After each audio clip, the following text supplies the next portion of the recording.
आपका एक बार फिर से स्वागत है हमारे YouTube चैनल में। तो आज हम लोग नॉट फॉर प्रॉफिट ऑर्गेनाइजेशन के अगले वीडियो की तरफ आते हैं। आज की इस वीडियो में हम आपको नॉट फॉर प्रॉफिट ऑर्गेनाइजेशन के जो फाइनेंशियल स्टेटमेंट हैं उसमें आने वाले डिफरेंट टाइप्स के आइटम्स के बारे में बात करेंगे। देखिए, बहुत सारे ऐसे पॉइंट्स हैं, ऐसे बहुत सारे आइटम्स हैं जिसमें बहुत सारी इनकम्स होंगी, बहुत सारे एक्सपेंडिचर हैं जो कॉमन हैं। कुछ पॉइंट्स, कुछ फिगर्स ऐसे हैं जो प्रॉफिट मोटिव ऑर्गेनाइजेशन में भी आते थे और यहाँ भी आते हैं, लेकिन कुछ पॉइंट्स, कुछ आइटम्स ऐसे भी हैं जो प्रॉफिट मोटिव ऑर्गेनाइजेशन में नहीं आते थे लेकिन यहाँ आते हैं। तो वो जो डिफरेंट है उन प्रॉफिट मोटिव ऑर्गेनाइजेशन से, हम सिर्फ उन आइटम्स को बात करेंगे, उन आइटम्स के बारे में बताएंगे आपको। तो शुरुआत करते हैं यहाँ पर नंबर 1 से। नंबर 1 हमारा है subscription. Subscription is the main source of income of not for profit organisation.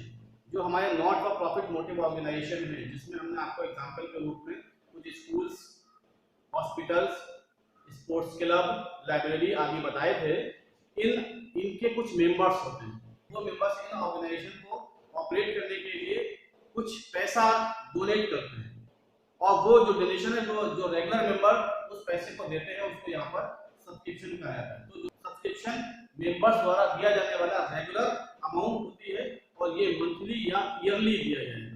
तो जो भी अमाउंट मंथली दिया जा रहा है या ईयरली दिया जा रहा है, उन सबका टोटल अमाउंट यहाँ पे सब्सक्रिप्शन में हम लोग काउंट करेंगे। देखिए, यहाँ पर हम आपको बता दें कि सब्सक्रिप्शन में जो भी अमाउंट आएगी वो रेगुलर नेचर की अमाउंट होगी और ये मंथली मिलेगी या फिर एनुअली मिलेगी, कम से कम साल में एक बार जरूर मिलेगी। जितनी भी अमाउंट रिसीव होंगी, जितनी भी अमाउंट पेड होगी, उन सबको हम सबसे पहले एक अकाउंट पे लिखते हैं। यहाँ पर आपको हम पहले बता देना चाहते हैं, यहाँ पे हम आपको पहले भी बता चुके हैं कि जो नॉट फॉर प्रॉफिट ऑर्गेनाइजेशन है उनके तीन फाइनेंशियल स्टेटमेंट होते हैं। उन सबके शॉर्ट में नाम लिख देते हैं। ये तीन उनके फाइनेंशियल स्टेटमेंट हैं: receipt and payment account, income expenditure account and balance sheet. तो जितनी भी अमाउंट रिसीव हो रही है, जितनी भी अमाउंट पेड हो रही है नॉट फॉर प्रॉफिट ऑर्गेनाइजेशन में, उस पेड अमाउंट को, उस रिसीव्ड अमाउंट को सबसे पहले हम लोग रिसिप्ट एंड पेमेंट अकाउंट में दिखाएंगे। तो सब्सक्रिप्शन के रूप में जो भी अमाउंट हमको रिसीव हुई है, नॉट फॉर प्रॉफिट ऑर्गेनाइजेशन के रिसिप्ट एंड पेमेंट अकाउंट के रिसिप्ट साइड में इस सब्सक्रिप्शन को, अमाउंट को हम लोग लिखेंगे। अब हम बात करते हैं इसके नेचर की। तो चूंकि ये रेगुलर मिलने वाली अमाउंट है, महीने में एक बार या साल में एक बार जरूर मिलेगी, तो ये रेवेन्यू नेचर की अमाउंट हो गई। किस नेचर की अमाउंट है ये? रेवेन्यू नेचर की। और रेवेन्यू नेचर की जो भी अमाउंट होगी वो सीधे ट्रांसफर की जाएगी income and expenditure account.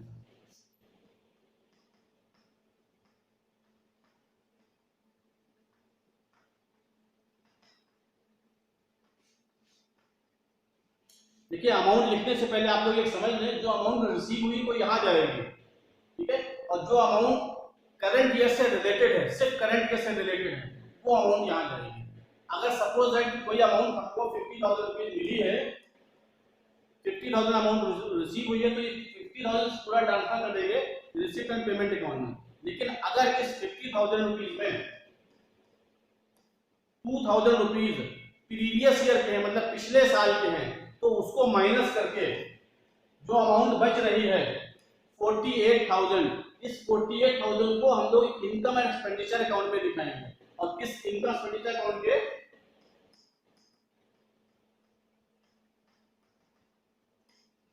Income side में लिखेंगे, ठीक है। तो इनकम एंड एक्सपेंडिचर अकाउंट के इनकम साइड में ये 48,000 रुपीज की अमाउंट लिखी जाएगी, क्योंकि 48,000 रुपीज ये करंट ईयर के हैं, जबकि रिसीव हुए हैं 50,000। तो 50,000 को हम लोग यहाँ दिखाएंगे और 48,000 को यहाँ दिखाएंगे। यहाँ पे हमें ये भी देख लेना है कि कुछ ऐसी अमाउंट तो नहीं है जो मिलने से रह गई। अगर वो मिलने से रह गई है और वो रिसीव होना बाकी, वो मिलने से रह गई है और वो करंट ईयर की है, तो उतनी अमाउंट को हम यहाँ ऐड भी कर देंगे। अब इसी क्वेश्चन में मान लेते हैं कि ₹5,000 जो हमको इस साल मिलना थे वो नहीं मिल पाए, तो वो आउटस्टैंडिंग हो गया। लेकिन करंट ईयर का है, तो चूंकि वो करंट ईयर का है, इसलिए करंट ईयर में ऐड करके 53,000 रुपीज ये करंट ईयर की हो गई और ये करंट ईयर की इनकम एंड एक्सपेंडिचर अकाउंट के इनकम साइड में दिखाएंगे। ओके, नेक्स्ट अमाउंट आती है लाइफ मेंबरशिप फीस।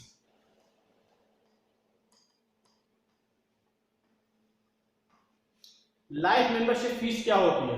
जो मेंबर्स लाइफ मेंबरशिप लेते हैं, मतलब वो ये चाहते हैं कि हम हर महीने या हर साल पैसा ना दें, तो वो क्या करते हैं कि पूरी लाइफ की मेंबरशिप ले लेते हैं और वो एक बार एक लमसम अमाउंट उस ऑर्गेनाइजेशन को दे देते हैं और वो होल लाइफ के लिए उस ऑर्गेनाइजेशन के मेंबर बन गए। अब उनको बार बार हर महीने या हर साल को अमाउंट नहीं देनी है, तो ये amount not for profit organization को इनकम के रूप में मिलती है। क्योंकि ये अमाउंट रिसीव हो रही है, इसलिए ये amount receipt and payment account के रिसिप्ट साइड में लिखी जाएगी। कहाँ लिखी जाएगी? रिसिप्ट एंड पेमेंट अकाउंट के रिसिप्ट साइड में।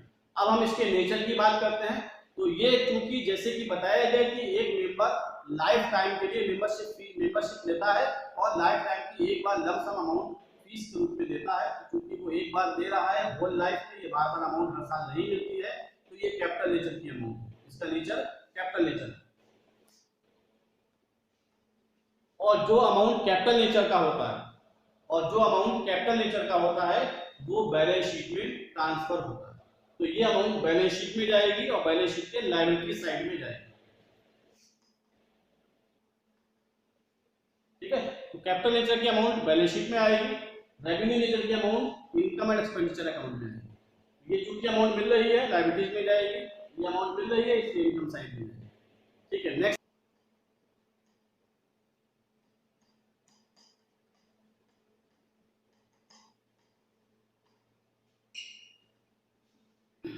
इंडोमेंट फंड के पहले मीनिंग समझ लेते हैं।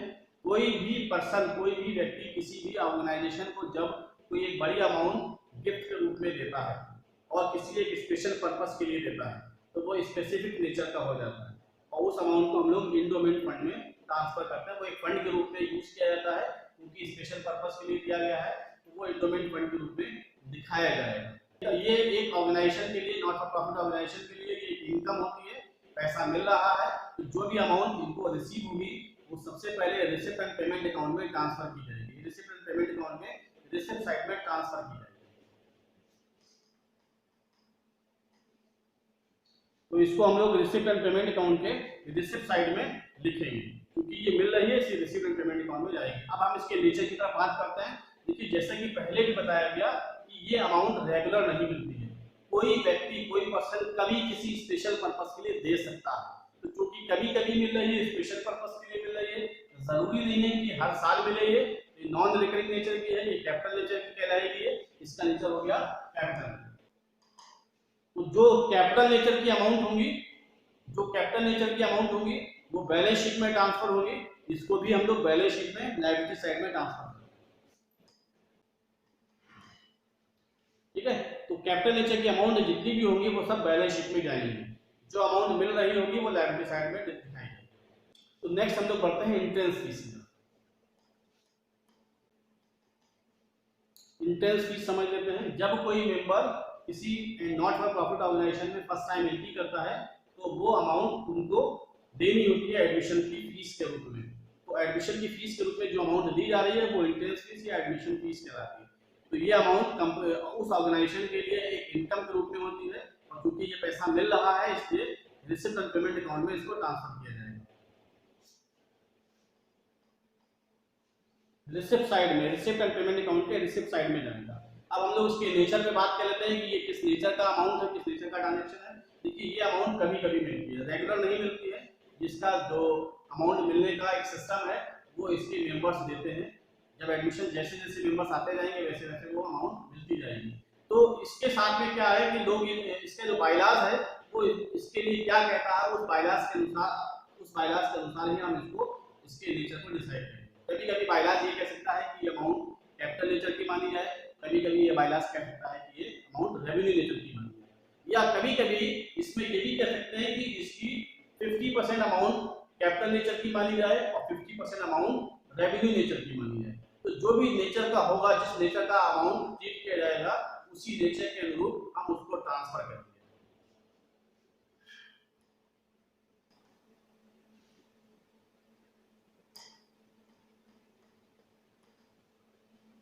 तो ये अमाउंट कभी कैपिटल नेचर की मानी जाती है, कभी रेवेन्यू नेचर की मानी जाएगी। अगर ये कैपिटल नेचर की अमाउंट मानी जा रही है तो इसको बैलेंस शीट के लायबिलिटीज में ट्रांसफर करेंगे, और अगर इस अमाउंट को हम लोग रेवेन्यू नेचर का मान रहे हैं तो रेवेन्यू नेचर के होने के नाते इसको इनकम एक्सपेंडिचर अकाउंट के इनकम साइड में ट्रांसफर करेंगे। लेकिन कभी कभी क्या होता है कि कुछ अमाउंट रेवेन्यू नेचर की होती है और कुछ अमाउंट कैपिटल नेचर की मानी जाती है। तो जैसे भी क्वेश्चन में इंस्ट्रक्शन दिए जाएंगे, जैसे कि उसका बायलास कहेगा, हम उसके अनुरूप उसको इंस्ट्रक्शन को फॉलो करेंगे। नेक्स्ट पॉइंट की तरफ बढ़ते हैं, डोनेशन। तो हम लोग आते हैं डोनेशन की तरफ। डोनेशन भी तो डोनेशन भी नॉट फॉर प्रॉफिट ऑर्गेनाइजेशन के लिए एक इनकम के रूप में काम करेगा। जो भी इनकम मिलेगी, जो भी अमाउंट डोनेशन के रूप में रिसीव होगी, उस अमाउंट को सबसे पहले हम लोग रिसिप्ट एंड पेमेंट अकाउंट के रिसिप्ट साइड में ट्रांसफर करते हैं।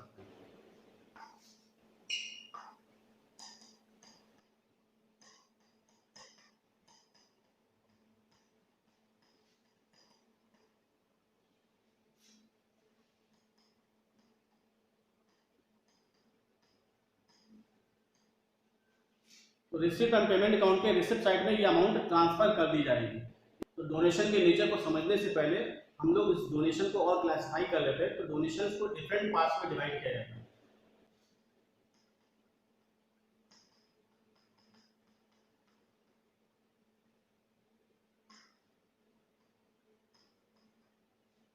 डोनेशन को दो पार्ट में डिवाइड किया गया है, स्पेसिफिक डोनेशन और जनरल डोनेशन। अब स्पेसिफिक डोनेशन क्या होता है? ऐसी अमाउंट जो किसी स्पेशल पर्पस के लिए डोनेट की जाए, वो स्पेसिफिक डोनेशन होगी। जैसे किसी बिल्डिंग, किसी रूम को बनाने के लिए, स्विमिंग पूल को बनाने के लिए, या ग्राउंड्स को बनाने के लिए, या किसी अन्य पर्पस, कोई एक स्पेशल पर्पस होगा उस डोनेशन को देने का। तो अगर स्पेशल पर्पस के लिए वो अमाउंट दी जा रही है तो वो स्पेसिफिक डोनेशन होगी। और अगर डोनेशन की कोई भी अमाउंट, कोई भी पर्पस स्पेसिफिक नहीं है, तो उसको हम लोग जनरल डोनेशन देते हैं। जनरल डोनेशन को अगेंस्ट दो पार्ट में डिवाइड किया जाता है।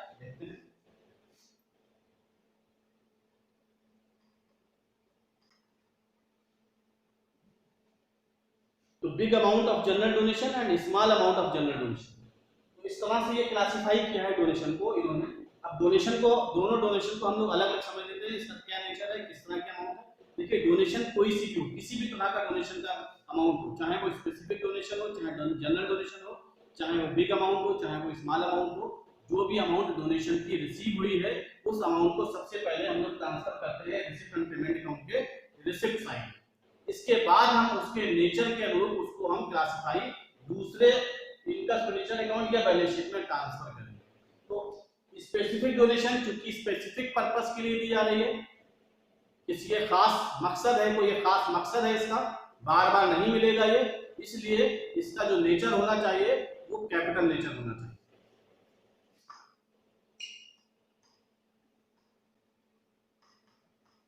और चूंकि कैपिटल नेचर की है अमाउंट, इसलिए कैपिटल नेचर की अमाउंट बैलेंस शीट में जाएगी। कैपिटल नेचर की अमाउंट बैलेंस शीट के लायबिलिटी साइड में ट्रांसफर की है। अब जनरल डोनेशन की बात करते हैं, इसके नेचर की बात करते हैं। देखिए, जनरल डोनेशन में अगर बिग अमाउंट है तो ये भी बार बार नहीं मिलती है, ये भी नॉन रिकरिंग नेचर की होती है। तो जनरल डोनेशन की बड़ी अमाउंट, बिग अमाउंट भी ये कैपिटल नेचर की मानी जाती है। जनरल डोनेशन की बिग अमाउंट को भी हम लोग कैपिटल नेचर का मानते हैं और उसको बैलेंस शीट के लायबिलिटी साइड में ट्रांसफर। ठीक है, नेक्स्ट आता है स्मॉल अमाउंट। ये स्मॉल अमाउंट मिलती ही रहती है, साल में कम से कम एक दो बार मिल ही जाती है, मतलब रेगुलर नेचर की है। तो चूंकि रेगुलर नेचर की है, इसलिए ये रेवेन्यू नेचर की मानी जाएगी और रेवेन्यू नेचर की अमाउंट ट्रांसफर की जाती है इनकम एंड एक्सपेंडिचर अकाउंट में। ठीक है, तो small amount of donation revenue nature की होगी और रेवेन्यू नेचर की amount small income expenditure account के इनकम साइड में ट्रांसफर की है। तो ये हमारे डोनेशन का क्लासिफिकेशन है। हम और आगे बढ़ते हैं, इसका अगला पॉइंट हमारा आता है लीगेसी। तो 6 पॉइंट आता है लीगेसी। लीगेसी क्या होती है? इसको हिंदी में वसीयत।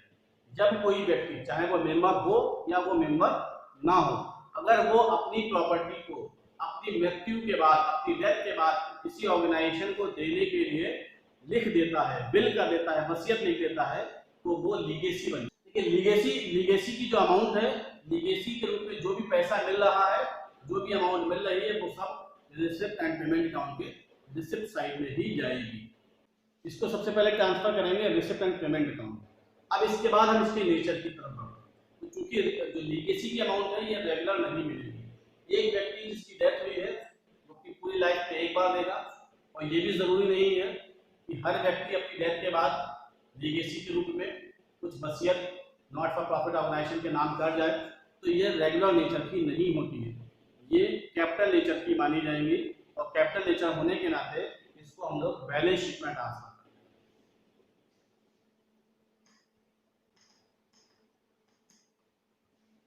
ये लीगेसी कैपिटल नेचर की होगी और बैलेंस शीट में ट्रांसफर की जाएगी। नेक्स्ट पॉइंट की तरफ हम लोग आते हैं, सेल ऑफ ओल्ड न्यूज़पेपर्स।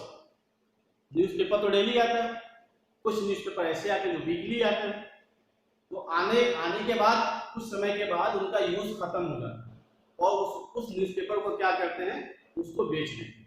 तो ये माना जाता है कि जो पुराने न्यूज़पेपर हैं उनको महीने में एक बार उठा के बेच देना है, या साल में कम से कम एक बार पुराने सारे न्यूज़पेपर को सेल कर देना होगा।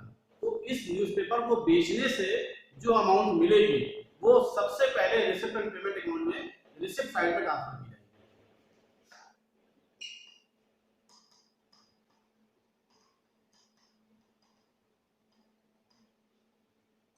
रिसिप्ट एंड पेमेंट अकाउंट में रिसिप्ट साइड में ये अमाउंट ट्रांसफर होगी।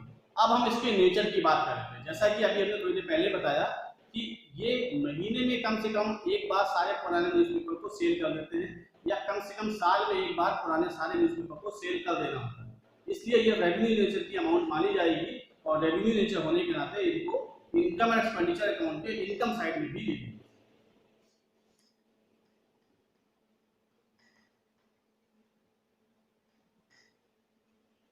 तो ये रेवेन्यू नेचर की है, इसको इनकम एंड एक्सपेंडिचर अकाउंट के इनकम साइड में लिखें। ठीक है, नेक्स्ट पॉइंट की तरफ हम लोग आते हैं,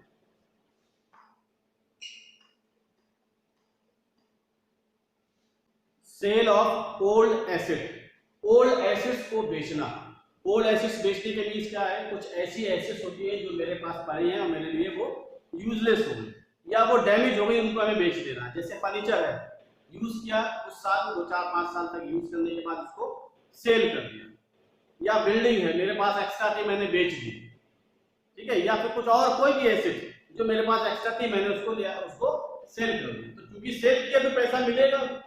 अब जो पैसा मिल रहा है, जो भी पैसा हमको सेल ऑफ ओल्ड एसेट्स के रूप में मिला, सबसे पहले उसको हम लोग ट्रांसफर करेंगे in receipt and payment account के receipt side.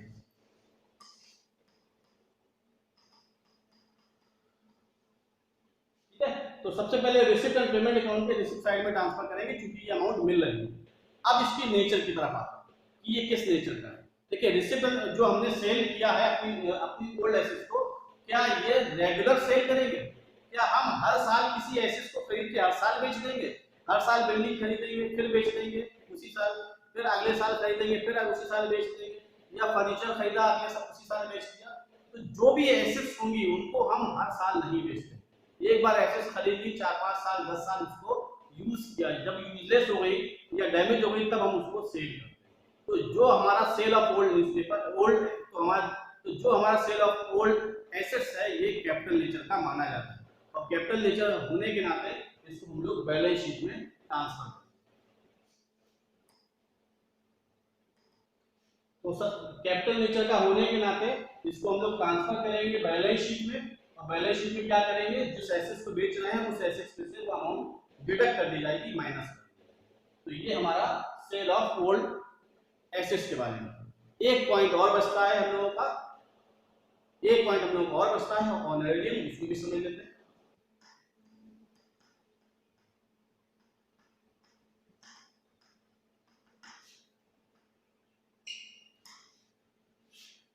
Honorarium last point है हमारा, ऑनरेरियम।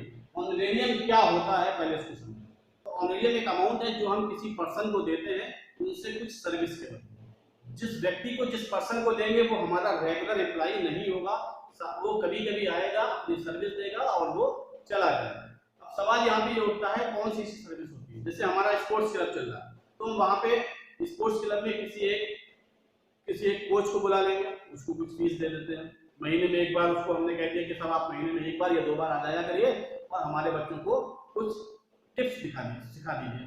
तो उसको जो पैसा देंगे वो ऑनरेरियम कहलाएगा। इसी तरह अगर हमारा हॉस्पिटल है तो हम किसी बाहर से किसी स्पेशलिस्ट डॉक्टर को महीने 2 महीने में एक बार बुलाकर एक मेडिकल कैंप लगवा देंगे। मेडिकल कैंप में उस डॉक्टर की जो फीस होगी वो ऑनरेरियम कहलाएगा। जो ऑनरेरियम की अमाउंट है ये उस ऑर्गेनाइजेशन के लिए एक्सपेंसेस है, और एक्सपेंसेस होने के नाते इसको हम लोग रिसिप्ट एंड पेमेंट अकाउंट के पेमेंट साइड में दिखाएंगे।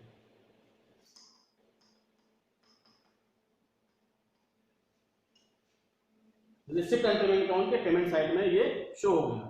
अब हम इसके नेचर की तरफ बढ़ते हैं। सबसे पहले इसका नेचर समझ लेते हैं। देखिए, ऑनरेरियम के रूप में जो भी अमाउंट हम देंगे वो साल में एक बार जरूर दिया जाएगा। जो भी हम किसी स्पेशल पर्सन को बाहर से हायर करेंगे सर्विस देने के लिए, तो महीने में एक बार दो बार जरूर आते हैं और अपने यहाँ पर स्पेसिफिक सर्विस देकर चले जाते हैं। तो वो रेगुलर उनकी विजिट रहती है, रेगुलर वो अपनी सर्विस देते हैं और रेगुलर वो अपने उनको हम ऑनरेरियम के रूप में कुछ फीस देते हैं। तो ऑनरेरियम जो है बाई नेचर वो रेवेन्यू नेचर का होता है, और रेवेन्यू नेचर होने के नाते इसको ट्रांसफर करेंगे इनकम एंड एक्सपेंडिचर अकाउंट के एक्सपेंसेस कॉलम में।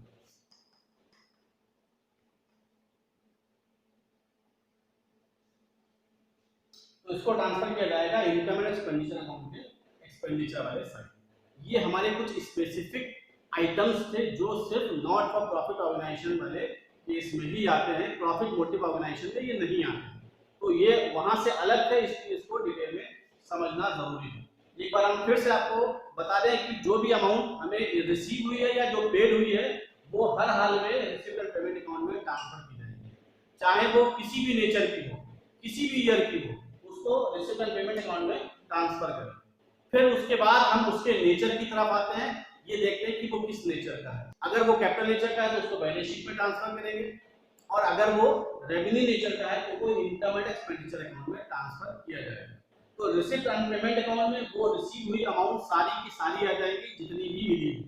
इनकम एंड एक्सपेंडिचर अकाउंट में सिर्फ वही अमाउंट आएंगी जो करंट ईयर से रिलेटेड हैं। अगर किसी दूसरे साल से रिलेटेड है तो उसको माइनस कर देंगे, और कोई अमाउंट ऐसी है जो इस साल की है लेकिन वो पेड नहीं हुई है या रिसीव नहीं हुई है लेकिन करंट ईयर की है, हम उसको ऐड करके इनकम एक्सपेंडिचर अकाउंट में दिखाएंगे।